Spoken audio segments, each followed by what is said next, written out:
ಇವಾಗ tree exponent problem ಅನ್ನೋದು ಹೇಳ್ತೀನಿ. ಟ್ರೀ ಎಕ್ಸ್ಪೋನೆಂಟ್ ಪ್ರಾಬ್ಲಮ್ ಅಂದರೆ ಒಂದು ಮರದಲ್ಲಿ ಯಾವ ಥರ ಎಕ್ಸ್ಪೋನೆಂಟ್ಗಳು ವರ್ಕ್ ಆಯ್ತದೆ ಅಂತ ಕಂಡುಹಿಡಿಬೋದು.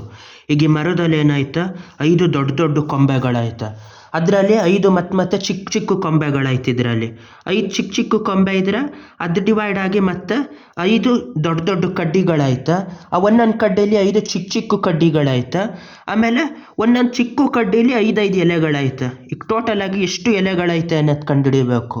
ಮೊದಲು ಯಾವ ಥರ ಇದು, ಒಂದು ಮರದಲ್ಲಿ ಎಷ್ಟು 5 ದೊಡ್ಡ ದೊಡ್ಡ ಕೊಂಬೆಗಳೈತೆ. ಫಸ್ಟು ಟೈಮ್ಸ್ ಆಫ್ 5 ಅಂತ ಹಾಕಬೇಕು. ಮತ್ತೆ ಅದರಲ್ಲಿ ಚಿಕ್ಕ ಚಿಕ್ಕ ಕೊಂಬೆಗಳೈತೆ, ಟೈಮ್ಸ್ ಆಫ್ 5 ಅಂತ ಮತ್ತೆ ಹಾಕಬೇಕು. ಮತ್ತೆ ಅದರಲ್ಲಿ 5 ದೊಡ್ಡ ದೊಡ್ಡ ಕಡ್ಡಿಗಳೈತೆ, ಮತ್ತೆ 5ರಿಂದ ಗುಣಿಸ್ಬೇಕು.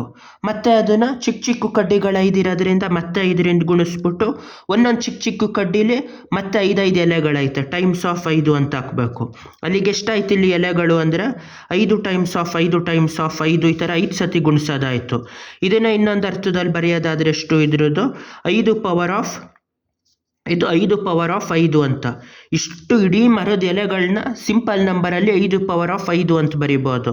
ಅದೆಷ್ಟು ಅಂತ ನೋಡಿದ್ರೆ 5 5ಲಿ 25, 25 5ಲಿ ಎಷ್ಟು 125, 125 5ಲಿ 625, 625 5ಲಿ 3125 ಇಷ್ಟು ಆಗಿರ್ತದೆ. ಅಲ್ಲಿಗೆ ಟೋಟಲ್ ಆಗಿ 3125ರಷ್ಟು ಎಲೆಗಳೈತೆ ಅಂತ ಯಾವುದೋ ಈ ಮರದಲ್ಲಿ.